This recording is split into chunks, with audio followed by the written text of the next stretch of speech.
is New India? It is not a slogan or a PR line. It is a reality that is taking shape before our very eyes. New India is digital, confident, global.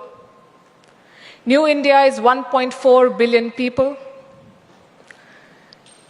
It's the largest democracy on earth, the fastest growing major economy, the youngest population in the world, perhaps also the most impatient.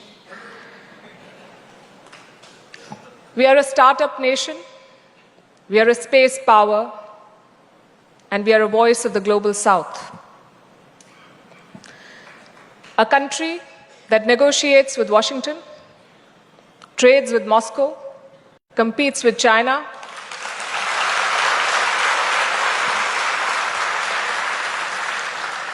builds with Tokyo, and still finds time to send mangoes to West Asia.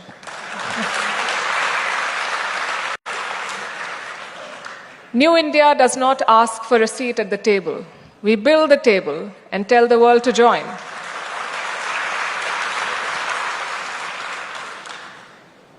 And whatever I've said so far is not rhetoric. It is our reality which is reflected in our numbers. And I'm a big fan of storytelling with numbers. Last quarter, our GDP grew at 7.8%.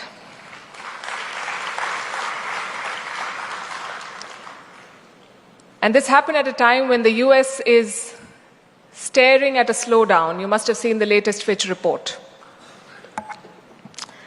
It also happened at a time when Europe is flirting with recession, when China is struggling with the weight of its debt burden. India is running.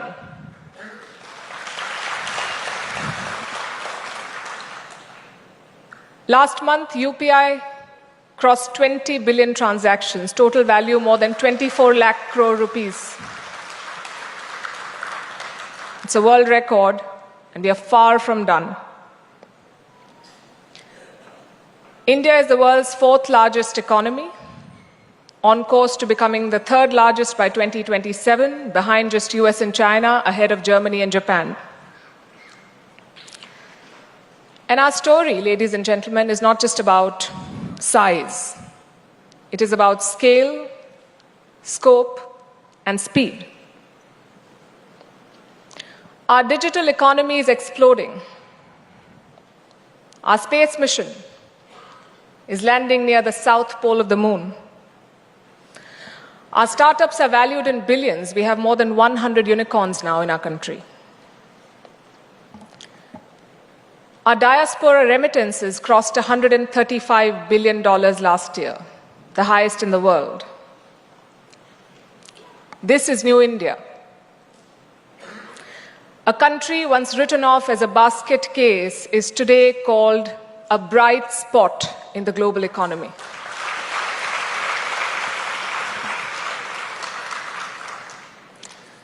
So what makes New India tick? I can think of 5 Ds. My first D is demography. Half our population is under 30 years of age.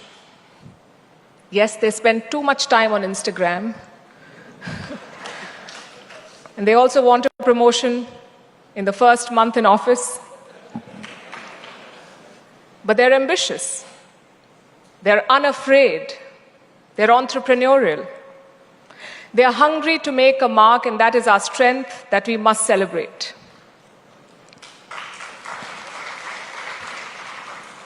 My second D is democracy. In a world that is drifting towards authoritarianism, India stands out. We are very chaotic. We argue, we disagree, we protest, we vote. But we move on. We've always had a peaceful transition of power. And sometimes it feels like democracy is slowing us down. But we must remember that democracy is also what saves us. It is what makes us who we are. a noisy, chaotic family of 1.4 billion people. The third D on my list is diversity. 22 official languages, hundreds of dialects, and every religion under the sun. India is not a melting pot. We are a very big thali, where every dish retains its unique taste and together it makes a meal.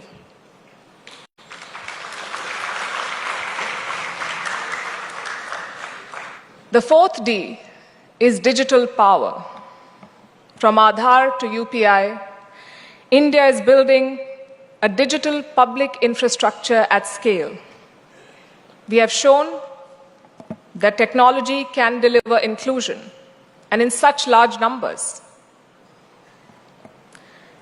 My fifth D is diaspora, 35 million Indians abroad, policymakers, CEOs of global giants, doctors, engineers, entrepreneurs.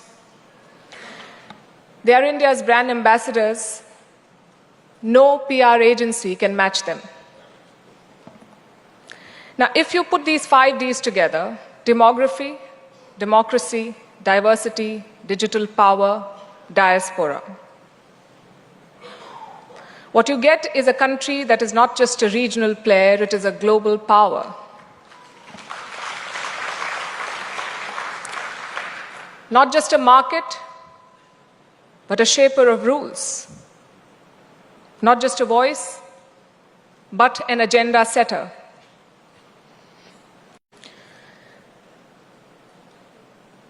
But we cannot operate in isolation, so we have to step out of our borders, look at our neighborhood, and look at our world. Our world is changing fast, unpredictably, and often chaotically. American unipolarity is over. Chinese ascendancy is facing headwinds. Europe is struggling for relevance. Russia is gambling with aggression. West Asia remains a powder keg. Africa is demanding long overdue attention. Latin America is looking for partners. The institutions created after the Second World War are showing their age. Today, the United Nations Security Council does not reflect the realities of 2025. It reflects the realities of 1945.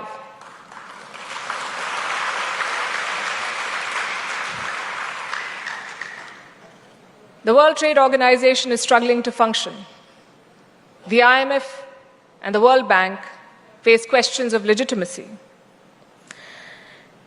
Technology is redrawing power maps faster than diplomats can update their talking points. Artificial intelligence, quantum computing, biotechnology, these are not buzzwords. These are the new currencies of global influence.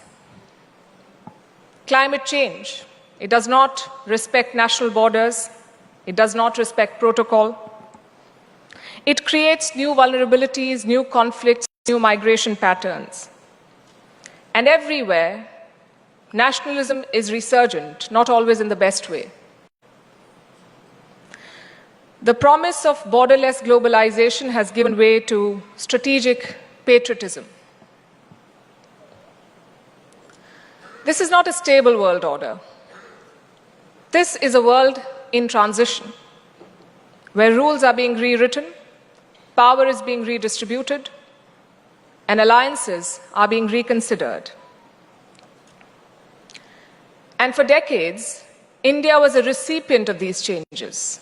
We adapted to what the world decided and did.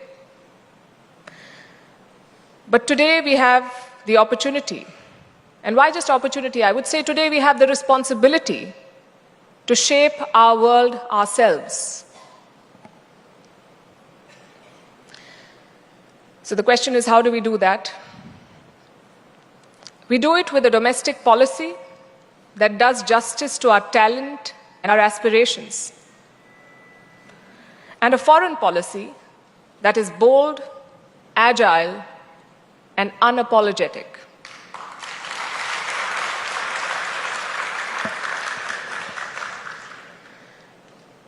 Look at the G20 in Delhi.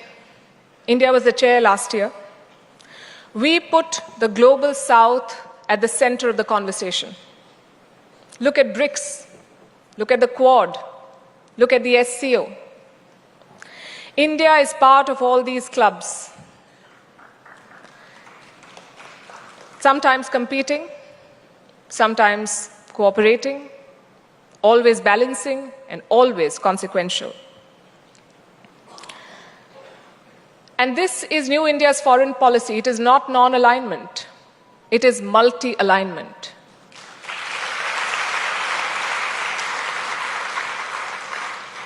We engage with everyone, but we depend on no one.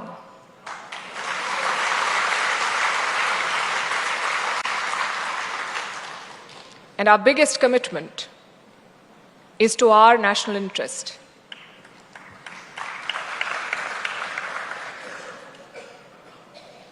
And it's not easy to walk this path, especially in a neighborhood as difficult as ours. I would say South Asia is one of the most volatile regions in the world today. Look at the past 3 years. Coup in Myanmar, economic collapse in Sri Lanka, radical takeover in Bangladesh, and I'm sure you followed what happened in Nepal this week. Nepal is our closest neighbor and closest, oldest civilizational partner. This week it was in turmoil. The government tried to ban social media, Gen Z hit the streets. Dozens of people died, protesters clashed with the police, the Prime Minister had to resign, now they have an interim government in place, social media has been restored. But Nepal's fault lines have not been addressed. They have not been repaired. And for India, these stories are not abstracts. They have real consequences for us. Security, trade, refugees. To our west, we have a terror state called Pakistan. First time I'm hearing people cheering for Pakistan.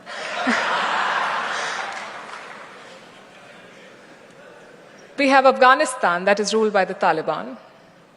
And we have China, which remains our biggest challenge. I think the handshakes in Tianjin will not change China's DNA. We must remember that. Our friendship may be framed on paper, India and China. But the reality is steel and barbed wire along the LAC. And we must remember that. China wants Asia for itself. India says there's room for all of us to grow. And that contest will define this century. And what makes life even more complicated is the uncertainty around us. I recently learned a new term called VUCA. Have you heard of VUCA? V-U-C-A. V for vulnerability, U for uncertainty, C for complexity, and A for ambiguity. They say we live in a VUCA world. That's VUCA for you. In America, they have a different name for it. It's Donald Trump.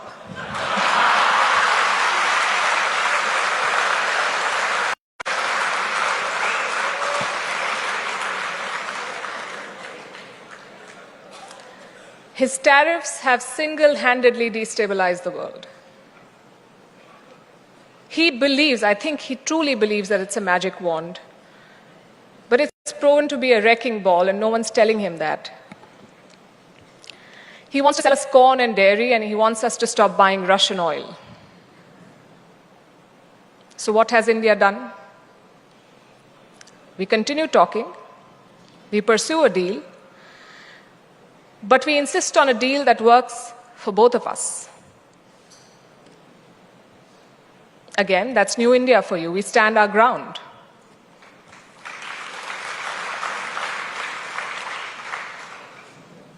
But the larger point I'm making is this, that our world is messy and our neighborhood is chaotic. And it is in this setting that India must maintain its momentum. Plus, we have our own challenges that we cannot afford to ignore. I will not sugarcoat reality for you. I'm sure you did not call me here to offer comfortable platitudes. It's important that we do an honest assessment. If we are to grow, we must understand our strengths and our limitations with unflinching clarity. Because opportunity does not automatically translate into achievement. And potential does not guarantee performance. We have to work towards it as one country. So I have a list of challenges too. I think our biggest challenge today is jobs. We have millions of people entering their most productive years, millions of people entering the workforce or the job market every year. We talked about demographics, and we like to think of that as a dividend, but it can also be a disaster. It depends entirely on what we do with our human potential. Our growth is strong, that is undeniable. But manufacturing jobs are not, and services cannot absorb everyone. There's been an aggressive push to make in India. It has delivered on a lot of counts. But as things stand, even today, we still risk skipping the industrial phase that creates mass employment. And this is linked to our second challenge, which is human capital. You mentioned Sundar Pichai. I did not understand Tamil, but I got that. So at the top, we have created Sundar Pichais and Satya Nadellas. But at the bottom, we've also left millions behind. The education gaps, the health gaps, the skill gaps, they're all real and they must be addressed urgently. Our third challenge is institutions. Do you know how many pending court cases we have in our country? 50 million. 50 million. Our justice system is clogged. In a digital world, our bureaucracy is still moving at analog speed. And I don't want to take away from the efforts that have been made to boost efficiency. We have made leaps. And yet, we have regulations that create roadblocks rather than roads. The fourth challenge is social cohesion. Our diversity is a strength only if it is maintained and managed well. But it's a vulnerability if it is exploited by vested interests. Polarization, inequality, gender gaps, these are not social issues. These are strategic limitations on our national power. The fifth is environment. It is a challenge. It's a story that repeats every year. Delhi chokes. We are bracing for that season to come. Chennai floods. Farmers face droughts.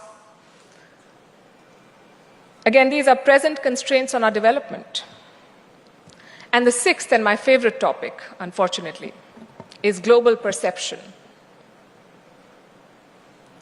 Old stereotypes still haunt us. We may have reached the moon, but the world is still talking about snake charmers, call centers, poverty porn.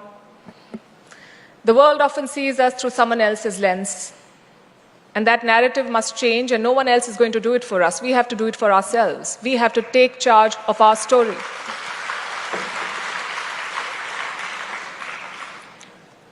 And all the challenges that I just listed are not reasons for despair. I think they should be reasons for determination. We have to be clear-eyed if we want our vision to turn into reality. Thankfully for us, India also stands at a vantage point. The great supply chain reorganization is underway.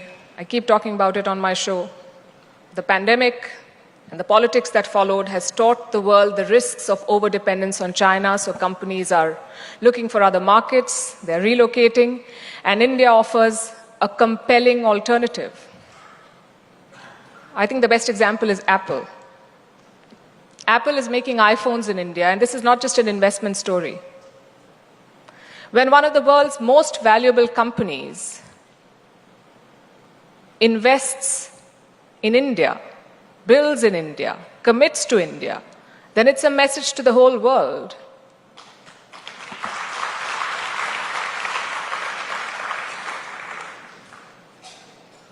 Then we have energy transition. The world is talking about clean fuel, and here India is poised to take the leadership role. Our renewable capacity is growing impressively. Tamil Nadu, again, is a great example. Our potential for solar power is enormous, and our ambitions for green hydrogen are substantial. We must take the lead here. I've already spoken about the digital transformation, Aadhaar, UPI, DigiLocker. We built the pipes. Our technology talent is globally recognized, but what we need to focus on is tech sovereignty. We need to build our systems at home for ourselves and to share with the world. We can't just be creating a big market for Silicon Valley. And finally, global governance. India must take the lead here. Like I said, international institutions are outdated. Our G20 presidency showed the world what is possible. We brought the African Union into the fold. In a divided world, India has emerged as a bridging power. And increasingly, the world has come to value this role. You see, countries across Africa, Latin America, Asia, they're looking for partners. They're not looking for powers that offer them binary choices. They want partners who respect their sovereignty, who share with them practical development models. And I think India's experience resonates with a lot of these countries much more than Western models do. I would also like to add here that India's rise is responsible. I said that our commitment is to national interest. But we also fulfill our international responsibility, and we showed that during the pandemic. When vaccine nationalism was closing doors, we launched Vaccine Maitri.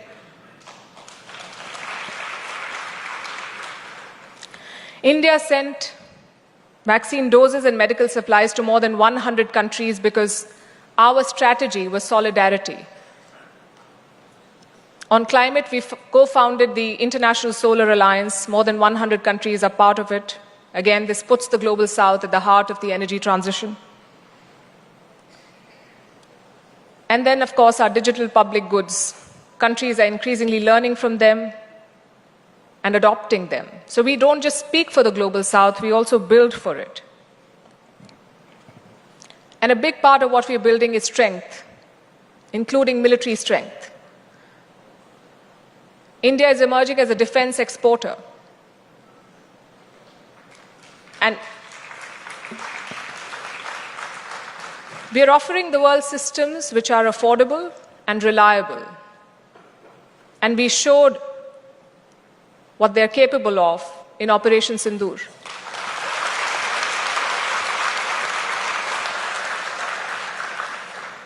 The Philippines is buying our BrahMos missiles. Many other countries have shown interest. And this is not just an export story. This also repositions India as a security provider in the region and the world. Now, if you connect these dots, you'll see that India is not just guarding its borders, it is designing the boundaries of possibility.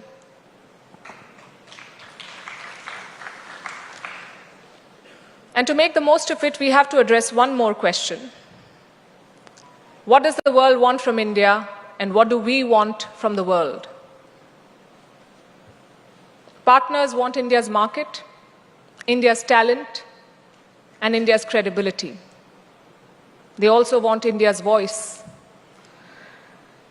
Because we can speak to Washington and Moscow, Iran and Israel, China and Japan, often in the same sentence.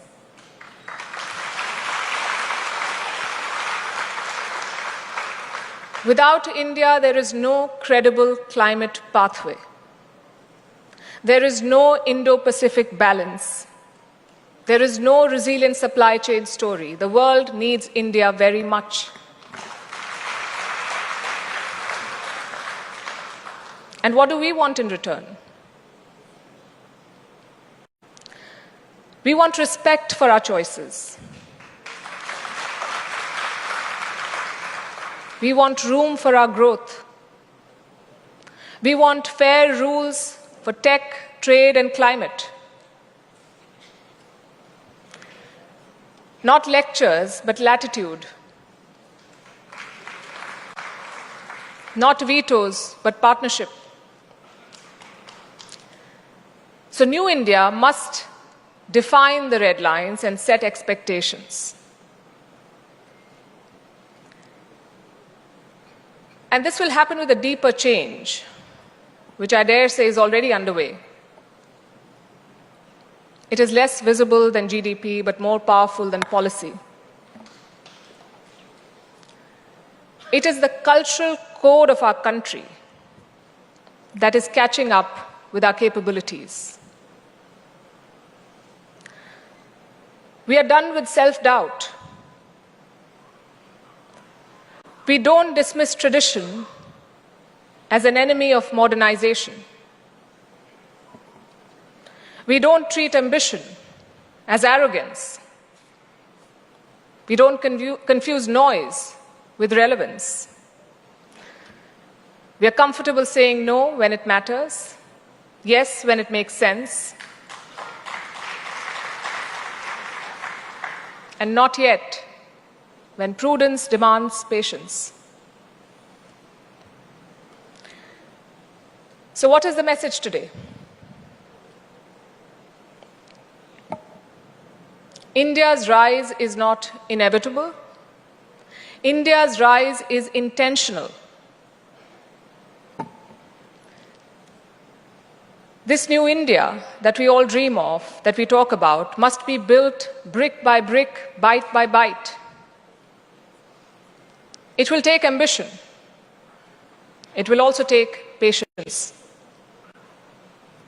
boldness and humility, strength and compassion.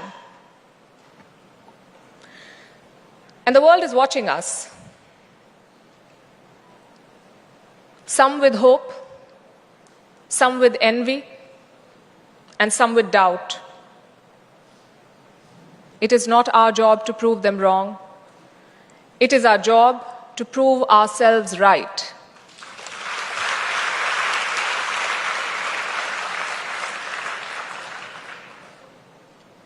Think of ourselves as a national project, imperfect, impatient, incomplete, but unstoppable.